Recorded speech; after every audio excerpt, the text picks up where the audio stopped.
This episode is brought to you by Roundtable Group, the experts on experts. We've been connecting attorneys with experts for over 25 years. Find out more at roundtablegroup.com. Welcome to Discussions at the Roundtable. I'm your host, Noah Ballmer, and today I'm excited to welcome Dr. Laura Miele to the show. Now, Dr. Miele owns Mind Over Body Athletics, LLC, and has over 30 years of experience in the sport, fitness, and recreation industry. She is a professional presenter, author, and sought-after expert witness with over 10 years of experience. Dr. Miele holds a PhD in psychology. Dr. Miele, thank you so much for joining me here today. Thank you for having me. Let's jump into it. You've been in the fitness industry for a long time as an athlete, a coach, a teacher, and now as a consultant with your own company. How did you get started, and how did you first get into expert witnessing? Well, I first got started as an athlete with my background with sport, fitness, and recreation, but kind of by default, I fell into experting. I was running the sport injury prevention program for Connecticut Children's Medical Center, and I was losing my job back in 2010 when everybody was losing their jobs. And I actually found the job when I was looking for work. And I saw a sport and fitness engineer, a recreation engineer. I said, let me see what this entails. And I go, I can do that. And then I got hired with a forensic firm, and I worked there for about 10 years. Were you seeking specifically expert witnessing engagements when you got started with that, or did that kind of come out of the blue? Was that something that was added on? I think that's basically what I was hired for, was to be an expert witness. And, sometimes you do some consulting, but they pretty much are one and the same. You are consulting with the counsel, with the attorneys on the litigation matter, because you are the expert. And then if I have to testify in certain, be it deposition or trial, then I do that as well. Well, that's a good point. There are a couple types of expert witnesses. There's consulting witnesses and, of course, testifying witnesses. So I take it that you have a good amount of experience with both. Do you have a preference? As I'm getting older in the game, so to speak, I do enjoy the consulting part a little bit more. However, I do like going to trial. I would say deposition's not my favorite. Do a significant number of your engagements result in trials? No. It seems that, however, I have testified in both, probably the equal amounts. I probably have about 40 times I've testified, and I would say about 20 and 20 would be trial and deposition. It seems lately there's been a lot more depositions than trial in the last couple of years. I'm not sure because things are backed up because of COVID or not. Mm-hmm. But nonetheless, out of all the cases that I've worked, I probably worked over 400 and maybe 20 cases by now. Wow. And quite often they settle. Yeah, sure. And that's something that I hear from a significant number of experts, is that, a good number of their cases settle. I want to back up to when you were first getting started, though. Did you, you joined this firm to, primarily be an expert witness, but also to consult. So did you have somebody showing you the ropes and teaching you how to be a good expert witness? What was it like at the beginning, and how has that progressed throughout your career? It was scary in the beginning. It can be intimidating, even though you're an expert in your field, or for me, many fields, you have to also know the legalese, so to speak, and you have to learn the terms and understand what litigation involves, and it takes a lot of more training and studying. I was very fortunate at the firm that I was with. We were trained quite well, and we did have mentors. I had a female mentor who was fabulous. She was an aquatics expert, and she was very sought after in the industry, and she was very busy. And then I had another mentor who had passed away now, but he's still the voice in my head when it comes to deposition or trial. I was taught very well on how to conduct myself, how to answer certain things, and but you're never prepared really until you get in the trenches. So you can be trained, but you really need the experience as an expert to understand what's going to happen in trial and deposition, because there's always a curveball here and there.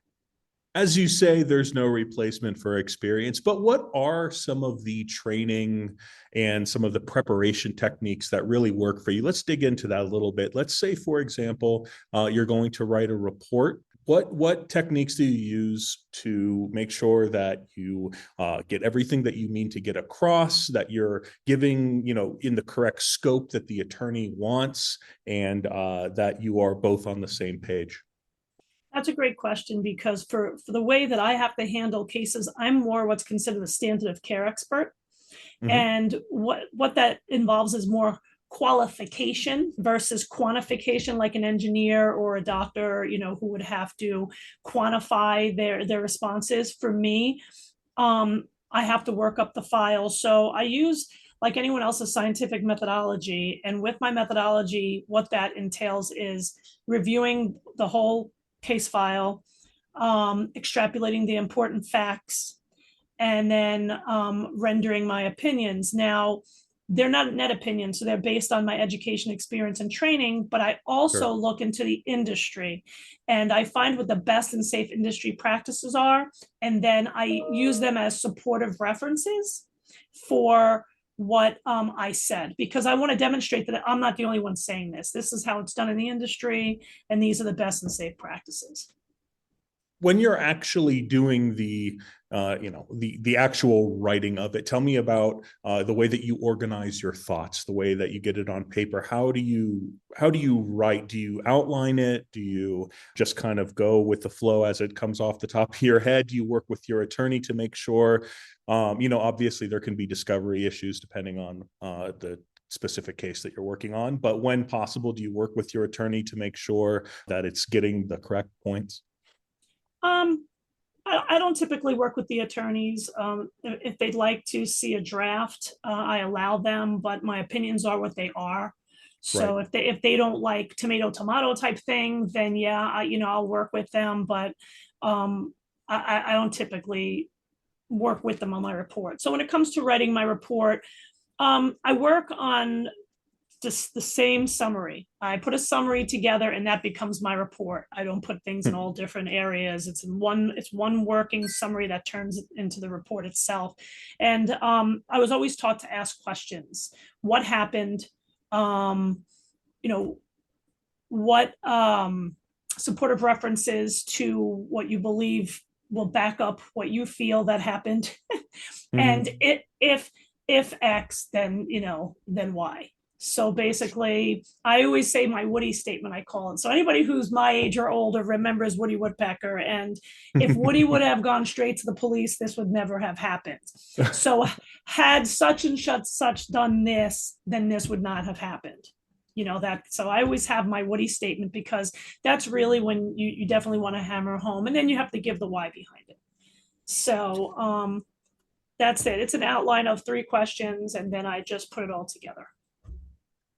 Let's back up and talk a little bit about your expertise in general. What does it mean to you to be an expert, and how do you continue to be an expert? Obviously, there's some fields that are changing every day and others that are relatively static, but in general, are you always learning? Do you attend any kind of, workshops?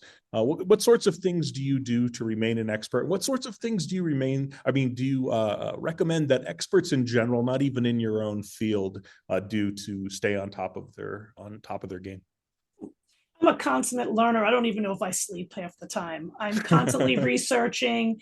When I do research for some of my cases, I go above and beyond, because then I start reading some research. I'm like, wow, that's really interesting. And then I learn more about it. I believe being an expert is staying at top of your game and always learning and growing and evolving with what's going on in the industry. The great thing for me is I'm in all the industries that I testify to. So in sport, I still coach. I'm also a sports psychology consultant. I'm constantly around different teams and athletes and coaches. And I'm also speaking a lot about injury prevention in different genres, so I could speak about it in amusements, in sport, recreation, fitness. And I discuss how they all translate into each other when it comes to specific, we'll say, for instance, facility operations. Um, Sure. I do always re-up on my credentials. So for some of my certifications, you obviously have to go back a year, 2 or 3. So I'm always keeping certain certifications alive. And I'm just always growing. That's the only answer I have for that. It's a constant grind when you are an expert, and if you want to be a good expert. And a credible expert, right? Correct. That's first and foremost right there. What does credibility mean to you? Obviously, you went over some of it just now, but in general, what does it mean to be a credible expert witness? I'm going to give you an example. I testified last week, and we talk about curveballs, right, in the industry as an expert. And sometimes, some of the strategies that attorneys are going to pull, and some of them are to me, can be a little bit pushing the envelope, let's just say. So to be a credible expert, one, you don't lie, you're honest. And you answer the question in the way it's asked. So if you have to concede to something, that's just the way it is. It is what it is. I have seen some experts who are very poor at it, and I've seen experts who are very good at it. I like to be a reputable expert.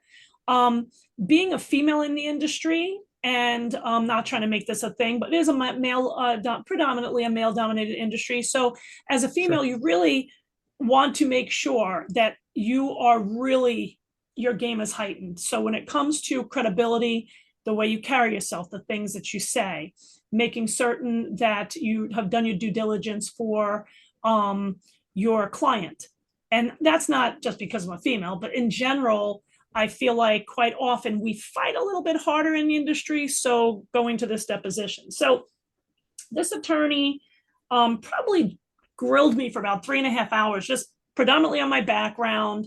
He pulled up articles I wrote in like 2015 and things that I would see before that what they try to do is sometimes catch you off guard, like you're gonna be like, oh my God, why are they bringing this stuff up? But because I'm a seasoned expert and I've already been through it, I knew it. Now I go, okay, now I see the game he's playing, because it becomes kind of a game, which is very sad sometimes because people's livelihood and things are at stake. So that right there to me also goes to my credibility, because I take all my cases very seriously. And I almost sometimes, I wouldn't say I take them personal, but I own them so I can really work them to the manner in which I can really help my client. But that being said, I stay within my wheelhouse.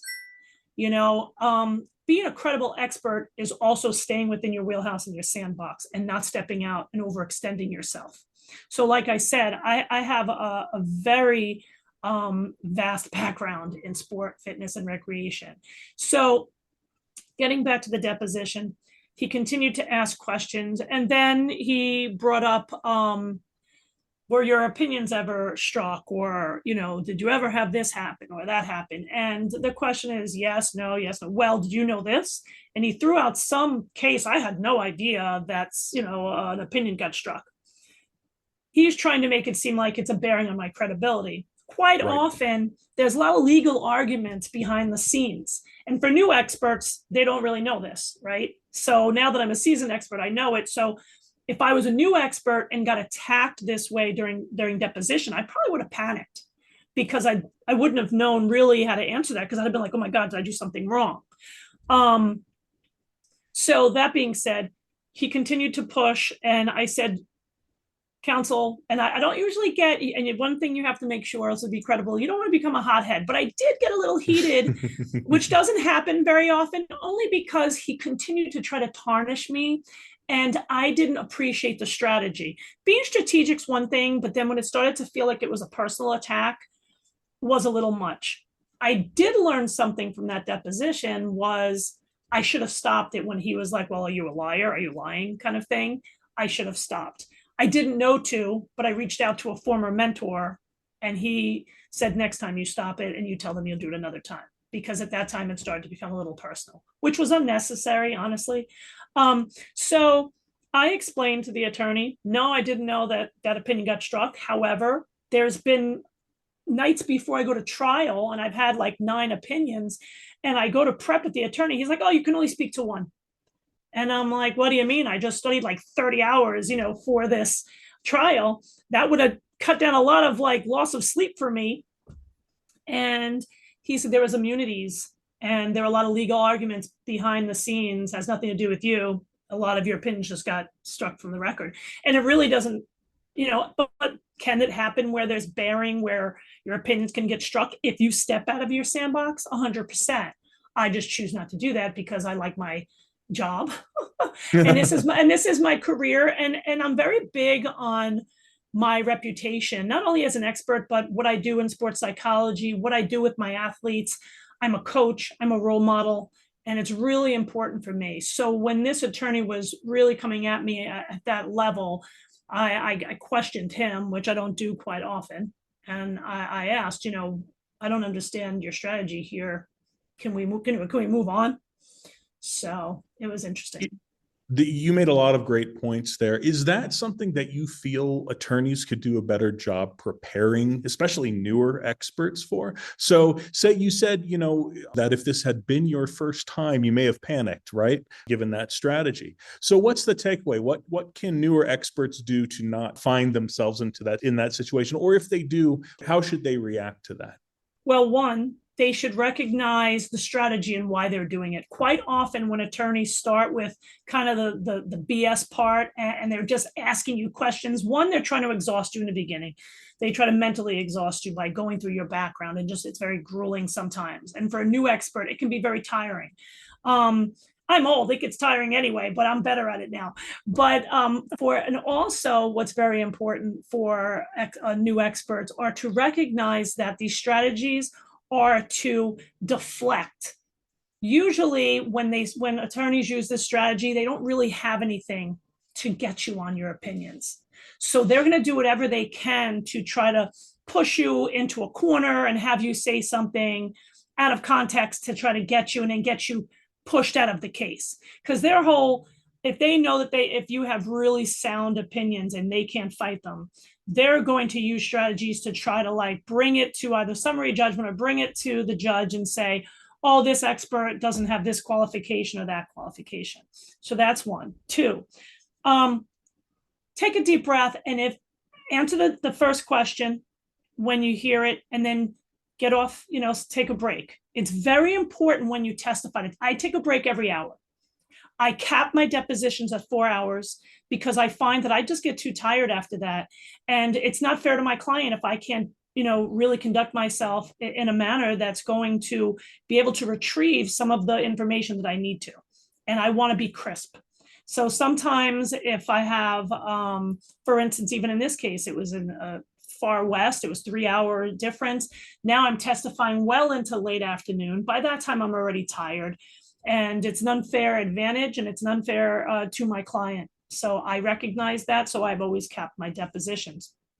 Now getting to coming back after the break, and you realize that the attorney is trying to attack you or bring up something. They bring up Facebook. Be careful for new experts what you post on Facebook, even political views. I'm very careful on what I post. I make my Facebook private. Not that I have anything to hide. I'm always posting my kids, conducting their sports and stuff and little funny memes or something. But you want to be really careful because you are a presence now. And if you are a media presence as an expert, they will find anything that they can to try to use against you, to pull up in trial right on a screen, and to do it at deposition. So new experts have to really be prepared for the way in which they conduct themselves in public, what they do, just like they say, anything you say or do could be used against you. And that's not just for someone who gets arrested. That's a lot for experts. I mean, we really have to, I feel like, walk a different type of line in life when you're an expert, but which is fine because that makes you credible, and it makes you credible in life. So. Yeah, and especially for somebody who's as well published as you, I imagine it being difficult to keep track of everything that you've ever said, every opinion that you've ever held, anything that you've ever said on social media and all of that. Ultimately, somebody's going to try and impeach you on the stand. So, but besides being ready for it and knowing that it's going to happen, do you have any specific techniques that you use to keep your cool on the stand? You're getting grilled. How do you deal with just the stress and the pressure of it? Well, I mentally prepare myself for it. I like to talk to my clients, the attorneys that I'm working for, and ask them, what are the techniques, or what type of demeanor does this attorney have before the deposition or the trial? So I'm mentally prepared that I'm going to get a real aggressive person, or I'm going to get a laid back person, or a passive aggressive, which I just had last week. So what I do then also is I tell myself, and I'll give you an example. I know that you wanted me to use some examples of trials. So I had another trial that was another curveball, which was a totally a lesson learned. I was still a younger expert. I was still I wouldn't say I was necessarily super green, but I was maybe turning a little brown, but I was green. So I was qualified as a fitness expert on the stand, but I had expertise that bled into other areas of this case. But there were like 4 other experts on the case. So when I was on the stand, I was getting grilled by this attorney. And I mean, he was yelling at me. I couldn't even believe the judge allowed it. I'm not even going to say the state. I would never want to testify in that state again. And so he was yelling and asking me these questions. And I actually stopped and I'm like, Your Honor, I was just qualified specifically for this. That's not within the scope of my report. And the judge was like, too bad, answer the questions. I'm like, but I did not study for that portion. And he's like, well, you are an expert in that field, are you not? I said, I am, but I wasn't qualified just now by the court for that. And he goes, are you arguing with me? And I'm like, no, but they qualified me to speak to, fitness and the warnings of the fitness machine or whatever it was, So I then got myself together. I must have been sweating from everywhere. Thank God I had a black suit on. And I just took a deep breath and I'm like, you know what? This attorney's paid to be a jerk. Answer the questions and do your job. And answer the questions to the best of your ability. And that's all we can do as experts. Answer the questions. We are supposed to give the questions, answer it. Do not give too much. Answer it and move on and wait to see, what the attorney says. When you're in trial for new experts, you really want to engage the jury. The reason why I said I like trial over deposition is because I feel like I'm teaching in trial. I'm not teaching in deposition. So I'm trying to educate the jury on what happened, what could have been done differently, or who did what, or whatever, depending if it's plaintiff or defense, and really engage them so they can have a good understanding of what exactly happened. Sometimes I ask the judge if I can get up and demonstrate if it's a fitness, move or something, because I think it's really important for them to understand and see it. Some people learn by seeing, some people learn just by hearing. So you want to try to touch on everybody's learning style, so to speak. And that's the teacher in me coming out, but it's the truth. You want to teach them. You mentioned a couple times about staying in your wheelhouse. Is that part of your vetting process when you're deciding whether or not to take on a new engagement? And you're asking, and they're telling you about the case that you're going to be involved in. What are the factors that go into you saying, yes, I want to take this case, or nah, I probably won't? Is one of those, how far it diverges from your quote unquote wheelhouse? Correct. I mean, everything's based on my education, training, and experience. But I'll give you an example. So I was just received an email right before Thanksgiving regarding a boxing case. Okay. And I've taken boxing cases before, but this one was pushing my wheelhouse. So I turned it down because it's not necessary. I'm already a busy expert. And even if I was desperate and I needed my last dollar, I wouldn't take it just because I'm ethical. And at the end of the day, I'm the one who has to support my opinions and also create a relationship with a client.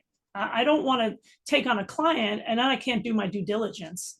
And then you get on the stand and you're being asked questions that you can't answer, and you can't answer them, to a professional degree of, to a degree of professional certainty. And I just wouldn't do it. So yeah, I vet them that way. Can I handle it? Have I done it? What's my education and training going to be able to bring to the table? And if it's not enough, like in this case, I just won't do it. You turn down a significant number of cases? I wouldn't say significant, but I turn down a few a year, probably. Most of them that do come to me, I can take. Sometimes if I feel like it is out of my wheelhouse, I stay on as a consulting, like we talk about a consulting expert. I will consult They won't name me as expert, but behind the scenes, I'm kind of helping the attorney work up the file and know, like, to help them with discovery. Experts can be contacted kind of during any point in the progression of the case, as you know. That's the knowing look. Do you feel that in general, I already probably know the answer to this question. Do you feel that in general, they are bringing you in early enough in the case, or are you often really scrambling to get everything done in kind of the amount of time that you have? That depends on the day. You have some attorneys who want everything from the beginning and want you to help you with discovery, which is fabulous because you can provide them with some questions for assisted suggested discovery. And then you have attorneys that are like, I need a report done last week, and then they throw a stack of papers on your lap. If that happens and I'm too busy, I have to turn it down. I cannot handle a case where I cannot fully work it up properly. Again, talks about credibility right there.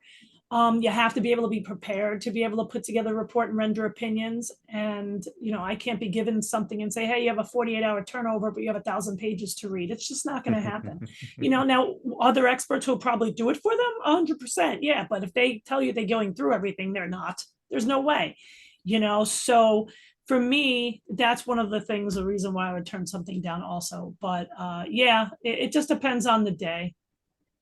Let's talk about positive experiences. What makes relationship with your engaging attorney and yourself positive? What are some examples of really good experiences that you've had as an expert witness, and what is it the attorneys do specifically to enhance that relationship? From the very onset of the phone call, they provide the facts and don't give me their skewed facts. That creates a positive experience because the one thing you don't want to do as an expert, go in with this preconceived notion because the attorney said something on the first phone call. You don't ever, obviously provide opinions on that phone call, but you listen to it. And then when you get the paperwork, the case file, and you review it, and it's not the way it was told to you. So then you have to have this difficult conversation with an attorney. So that's something that will not create a positive environment, right? So you want a positive communication is, hey, this is what I need you for. This is what happened, and they're on point, and they're very communicative, and they're not condescending.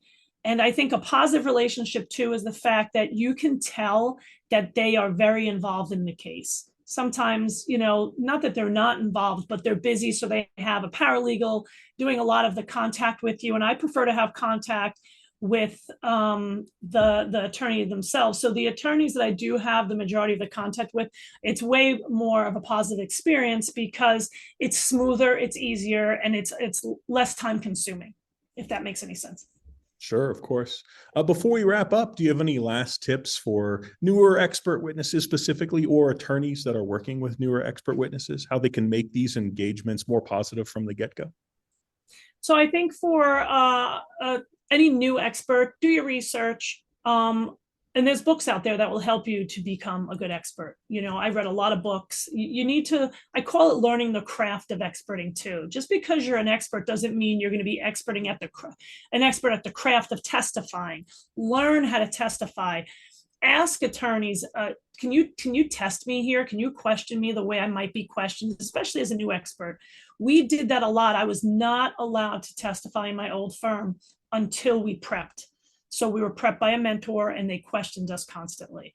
So I no longer do that because I prep myself. I kind of have an idea. If I was on the other side, what would I ask myself? And that's a good thing for a new expert as well. Always picture if you are on the plaintiff or you are up on the defense, what side you're on. Think about what the opposite would do and how you would work up the case if you would take the case, but how you would work up the case. And that will help you also. But just do your research and just make sure that you really learn the craft of being an expert, because I think that will help you sleep better and less stressed out when you are throwing some curveballs during deposition or trial. Sage advice. Dr. Miele, thank you so much for joining me here today. Oh, you're welcome. Thanks for having me. And thank you to our listeners for joining me for another discussion at the roundtable. Cheers. Thank you for listening to our podcast, Discussions at Roundtable. Our show notes are available on our website, roundtablegroup.com.